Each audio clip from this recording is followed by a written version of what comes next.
Hey, shop gals and guys out there. Thank you so much for joining me, your host, Imani K. Brown, the tattoo priestess and brand maven, for another episode of Shop Gal Diaries. Before we dig into this particular episode, I want to invite you to head over to Shop Gal Diaries on Substack and subscribe there, where we'll engage more. The community is there, we'll have lives. That's where the clubhouse is. That's just where the club is. So that you know, if you are new to Shop Gal Diaries, we explore um, creativity, craft, and cultural stewardship rooted in Black tattoo culture. So while it is in Black tattoo culture, we also explore entrepreneurship and what all of those things look like the nice little intersection of of of um of Black tattoo culture and entrepreneurship, but in that being able to uncover and discover creativity, craft, and cultural stewardship. That helps beyond tattoos. So you don't have to get tattooed. You don't have to wish to get tattooed. You don't have to pray to get tattooed. You don't have to tell me about how much you don't like tattoos to be able to engage with our content, with the stories, and with the experiences that are shared there, the think pieces and the cultural philosophy. So don't count yourself out just because it says tattoo. Tattoo is not all bad. In fact, you might discover that through Shop Gal Diaries that tattoo is a lot more cultural than what you've been programmed to believe. So I invite you to come along on these journeys with these stories, with these philosophies, with these creative think pieces. Until then, go subscribe and let's dig in to today's podcast. All right, I'll see you there. Hey, guys and gals out there. How are my Shop Gal family? I hope you're well. It is another Weird to Wealth Winning Wednesday, and we are talking and digging more into the culture of gratitude. I really like this idea and this philosophy because, as most people would say, that when it comes to manifesting the things that you want, first be deeply thankful. And I mean, like, mean it. Be thankful for the things that you already have. So, the culture of gratitude, divine work through creativity, craft, and remembrance. Let's go on and dig in. So as you all know, this is usually a reading from the actual blog. So if you want to read the words, the transcript, if you don't want all of my extra commentary, and you just kind of want to get to it, or you just want to get to the rituals, um, then be sure to go and subscribe to the blog on Substack. You can click through the show notes and you can read it there. And yeah, let's get into it. The culture of gratitude is a practice of remembrance for reciprocity and devotion that transforms individual blessings into collective strength. It's more than saying thank you, it's divine work.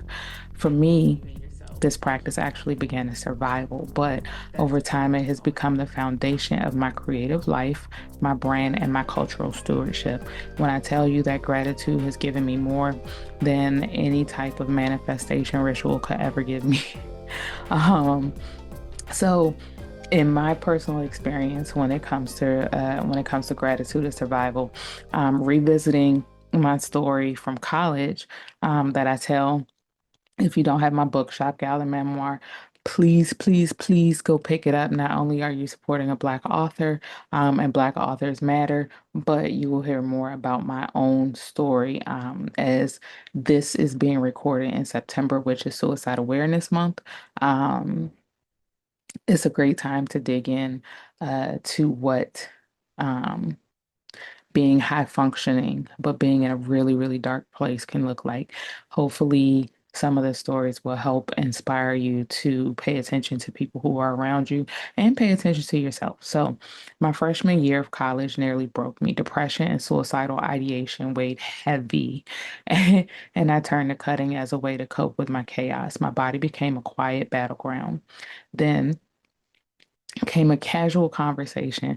Friends joked about tattoos as an alternative to self-harm. And when I say it was a really casual, it was a really casual. That small moment planted a seed. I saved, planned, and got my first tattoo, a symbol of balance, protection, and survival. Yes. That action was more than ink. It was a ritual of remembrance, a declaration that I could choose creation over destruction. Tattoo became my divine survival practice. My first step into what I now call the culture of gratitude. Tattoo became my divine ritual, transmuting burden into ceremony. So transmuting something that felt heavy into something that felt like a relief, something that felt more like a celebration, something that felt a lot lighter, so you could then process it, so you could digest it, so you could face it. Um, so gratitude helped me with all of that. Now, for the spiritual creative, gratitude as a practice, as a spiritual practice, looks something like this. Gratitude isn't just an individual act, it's a communal rhythm. In African and diasporic traditions, gratitude has always shown up as libation, song, dance, offering. It's how we say we are because you are. Every tattoo etched into skin is libation poured across generations. That's what it feels like when I tattoo. To mark the body is to thank the ancestors for survival and to call them back into the flesh. The body remembers what the world tries to forget. I literally just made a post on Facebook saying, I pay homage, Ibarel, to the Onisonon and Olulas who are embedded in my bones. Because I always tell people when they find out about my story, tattoo wasn't something that I was looking for. I didn't just show up and want to be a tattoo artist. I didn't even want to learn how to tattoo to become a tattoo artist.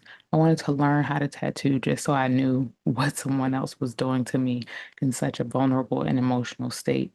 And that became a challenge, all its own.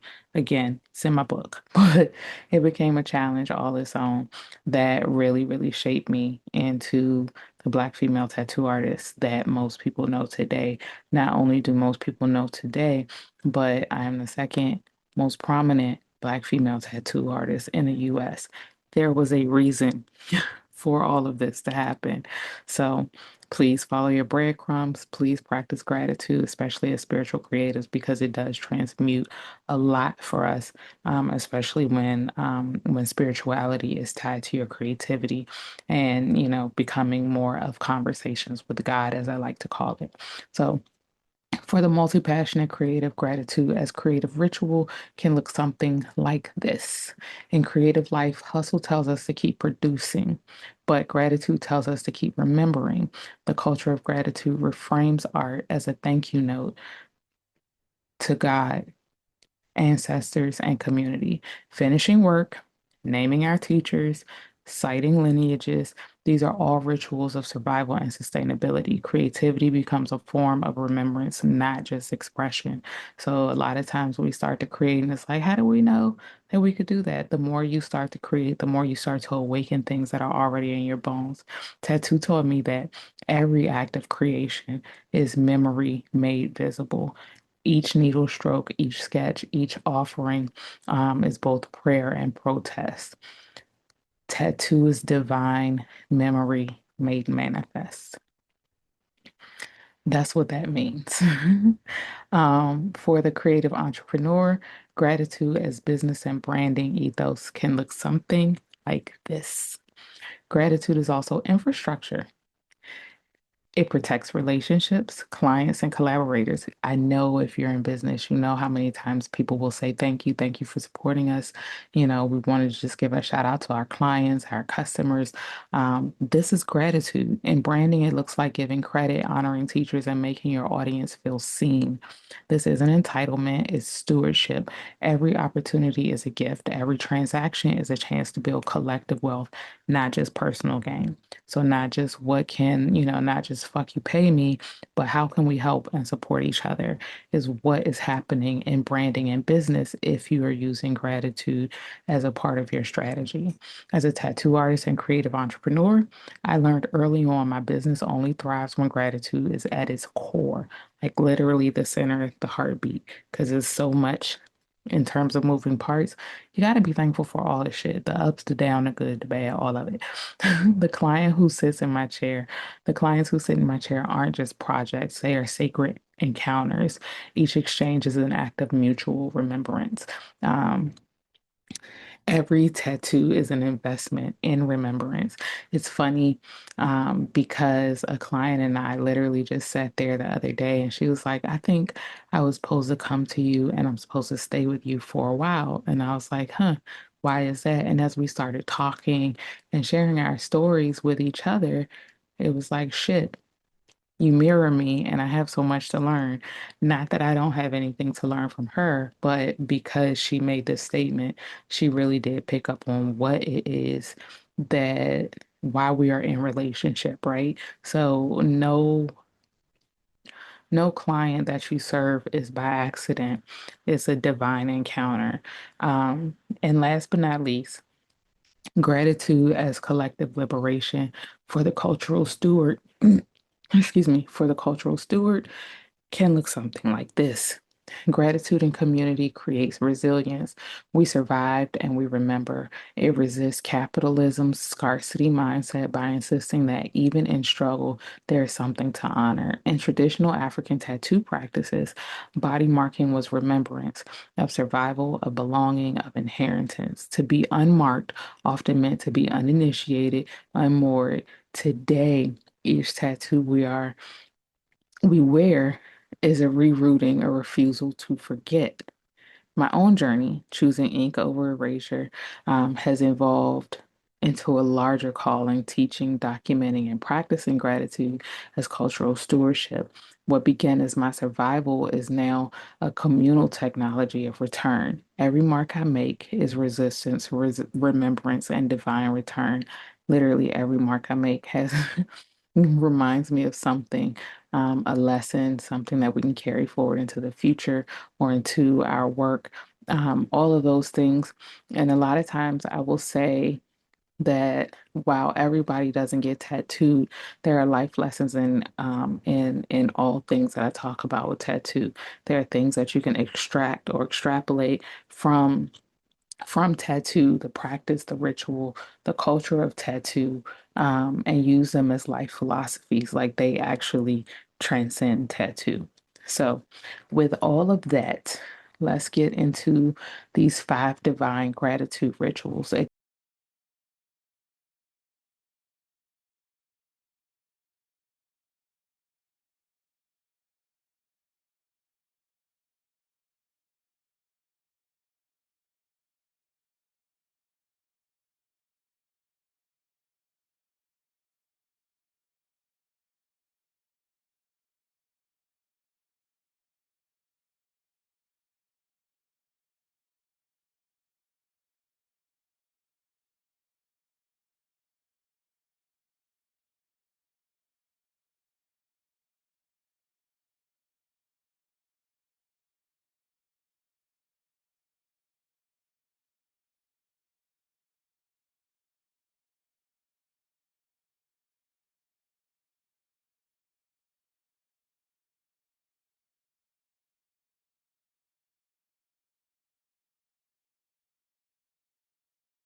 Again, if you are listening to this, the rituals are on the page. So you can go back and you can see the rituals. They're very, very simple. It's stuff that you can integrate into your everyday practice. So it's not anything that's going to be like you now have to prepare your mat. You have to do things before. Uh, this is really like you can just stop, think about it. Um, and stop and act. So here are the five divine gratitude rituals. These rituals help to embody the culture of gratitude this September, especially during Suicide Awareness Month. I think this is important because while we should, you can apply this any time of year, and in any type of mental state, especially if you're in a low mental state, it's important to note this during Suicide Awareness Month because when we're in our darkest places is a time that we cannot find gratitude. So, my personal theory is that if we allow ourselves to share in gratitude, right? Sharing gratitude, um, we tend to create more of a circle or a capsule of gratitude. So now communally, we've given and shared enough gratitude to help lift up people who are depressed, who can't do it for themselves until they can do it for themselves. So the more we can be in gratitude when there are others who are down, who can't be in gratitude, we can help support them and be in gratitude for them. So I try and be in gratitude for myself. I try to be in gratitude for someone else and hold space for someone else who may not be able to do it for themselves right now. So here are the five rituals. The first one is called the divine weight carrying ritual, and it's an ego release ritual. Name one weight you carry today and thank the ancestors for trusting you with it. If you go back to my last blog, I talk about the weight you carry and how it can feel like a burden, but it's not. It's an experience, right?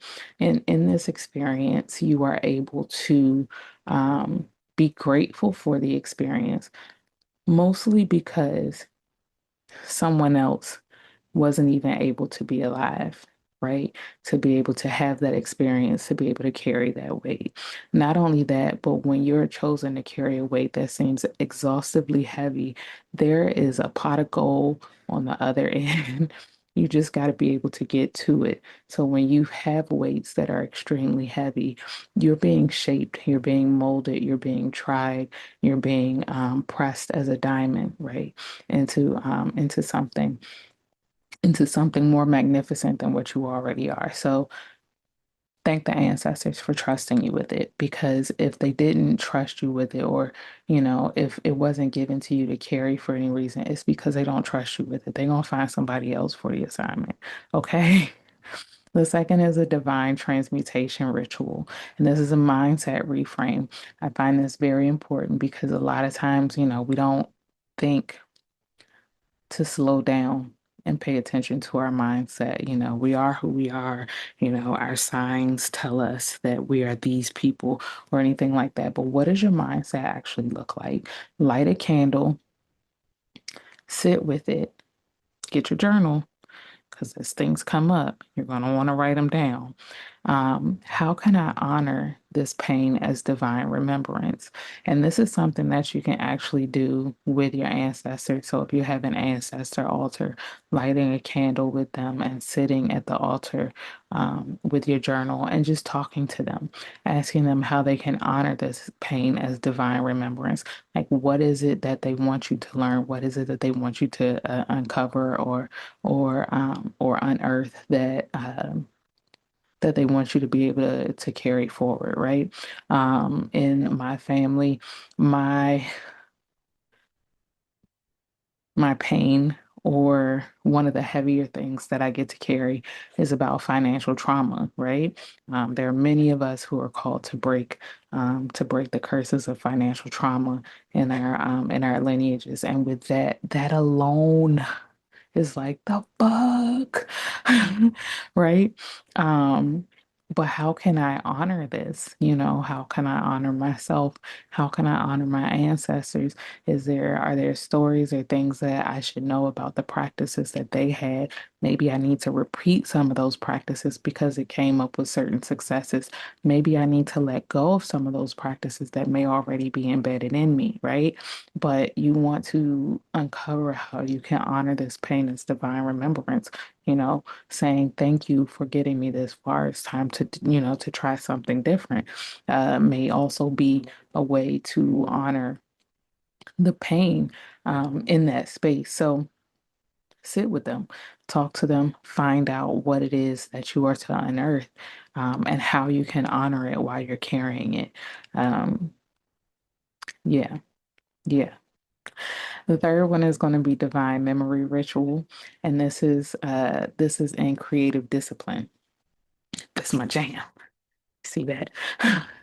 Before creating Whisper, I remember I give thanks for what my hands already know. Because a lot of times you'll just do stuff and you'll be like, how? Oh, I didn't know that was in me, you know? I know I do as a creative, especially.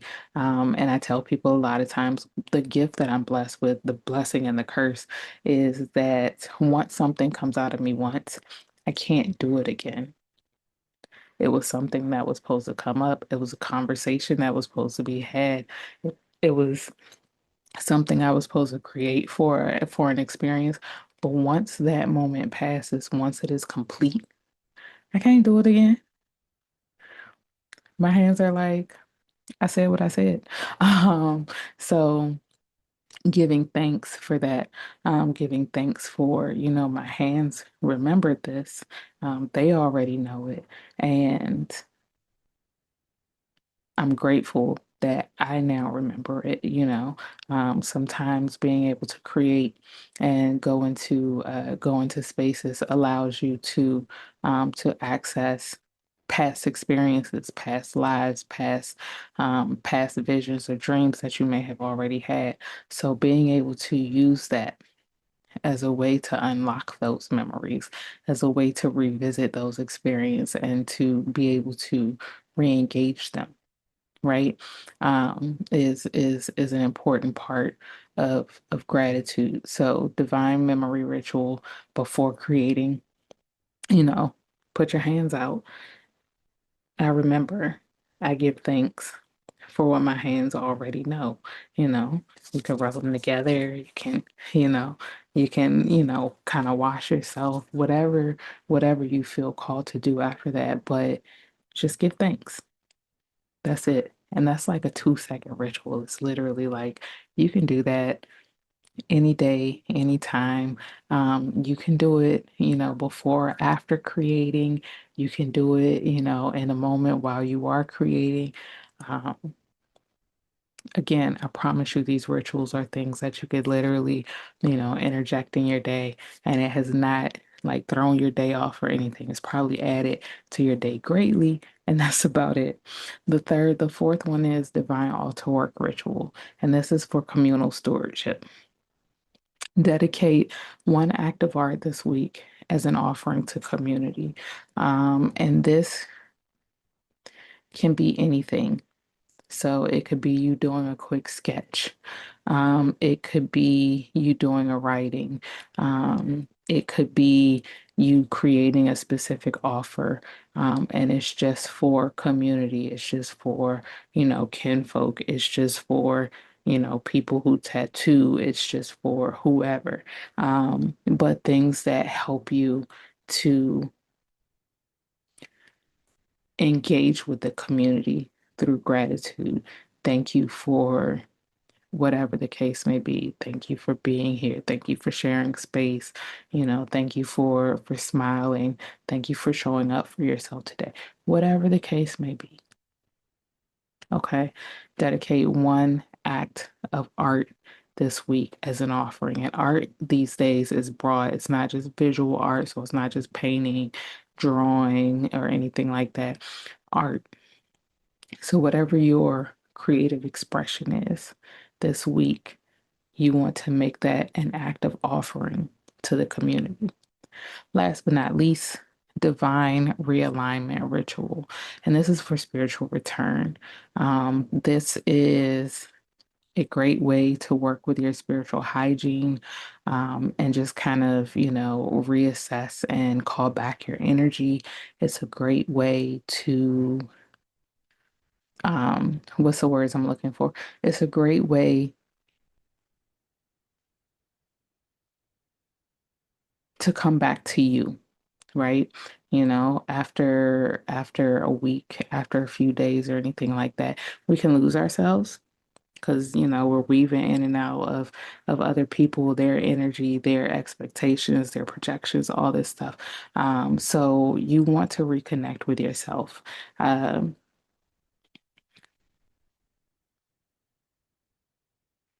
and you always want to re-ground yourself. You want to reestablish yourself, right? So for this spiritual return, list three choices that reconnected you to your ancestors. This can be stuff that you've done recently. This could be stuff that you've done in a while that, before you know it, you're like, huh, I'm here. You can make the same list every day. It doesn't matter how often you're grateful for these things. Just live in gratitude, right? So list three choices that reconnected you to your ancestors and thank them out loud. Choices for me, if you need an example, would be like, becoming or asking a tattoo artist to um, teach me how to tattoo. That I asked him to apprentice me and he said no.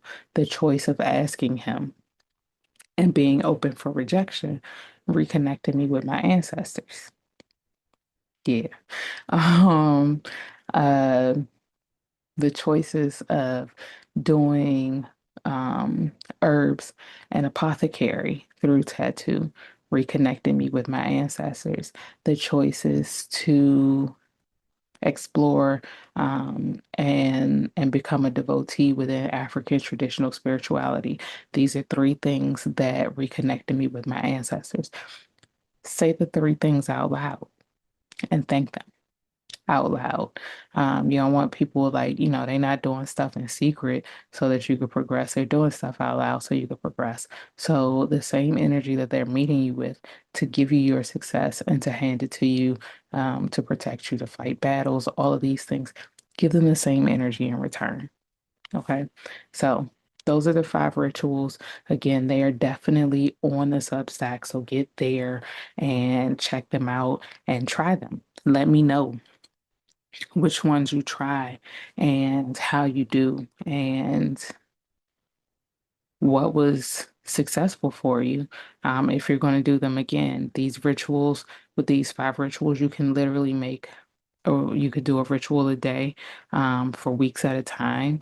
You can make your own prescription to say, I'm going to do three out of five of the rituals in one day. I'm going to do one ritual one day. Like I'm going to dedicate 3 days to five rituals. You could say, I'm going to do these rituals for the next 90 days and see what happens. Whatever your intention is, set your intention and then make a plan on how you can utilize the rituals um, to support your goal. So, that said, let's go ahead and close out.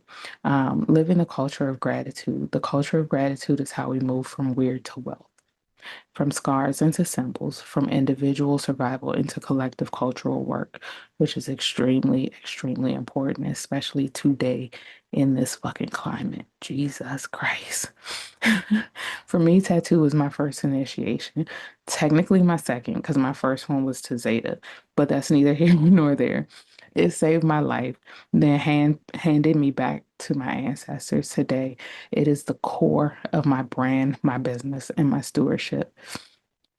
This month and every month thereafter, every day thereafter, every week, every year thereafter, let gratitude be your resistance. Let it guide your craft. Let it keep memory alive because gratitude is not just something we say, it's something we make together. This is why gratitude is communal and why it's important. And remember, I gave you that analogy earlier about all of us getting together and moving in gratitude to be able to support those, especially who cannot move in gratitude. Because there are days that we get down. So everybody who's up can support and help lift us back up to where we should be, so that we can continue to work as well, not just for ourselves, but for the community as well. The culture of gratitude is not about living with blessings, it's about living as a blessing. So, all that said, I hope you live in gratitude and I hope you're somebody's blessings today, even if it's your own. Um, that is this Wednesday's Weird to Wealth think piece. And yeah, I'll see you next week. I'm going to disappear into the abyss to write a cultural stewardship playbook and to start mapping for Hoodoo Heritage Month and for the relaunch of Black Tattoo Anthology next month. So I look forward to seeing you guys again. If you enjoyed the piece, if there's something that resonates with you, please share it. Please let people know about it. If you are not a subscriber, become a subscriber. I would love to be able to talk with you more. Um, if you are already a subscriber, consider becoming a paid member, a paid subscriber. Your money goes towards Black Tattoo Anthology and the nonprofit that we are building to help support other creative entrepreneurs, creative spirits, and tattoo artists who emerging tattoo artists who need an economic lift. So that said, thank you for being here with me this Wednesday, and I will see you next week. As always, I am rooting for you. Gambate ne, and I'll see you later. Jane. All right, shop gals and guys, I hope you enjoyed today's episode, and I will see you back for the next one. If you have not already subscribed or become a paid subscriber of Shop Gal Diaries, please feel free to do that today, like expeditiously, like yesterday. I am your host, Imani K. Brown, the tattoo priestess and brand maven. I am always around on Substack. You can ask me anything. You can slide into my DMs, ask me questions. If you enjoyed this particular episode, leave comments. Let me know, little love notes and stuff. Let me know what touched you and what part of the conversation really spoke to you, right? You can find my offers on Substack at imanikbrown.com, my life coaching and business mentorship offers. You can also find me for tattoo at littleinkplayshop.com. There's also a link for that at imanikbrown.com. So if you're looking for a mentor, a life coach, or a business mentor, I am your gal. And if you are looking to get tattooed, especially large pieces, you want some quality, wholesome ink therapy, I am also your gal. So you can find all of those things at imanikbrown.com, and I look forward to seeing you soon. As always, I am rooting for you. Gambate ne, and I will see you later. Jane.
Listen to yourself,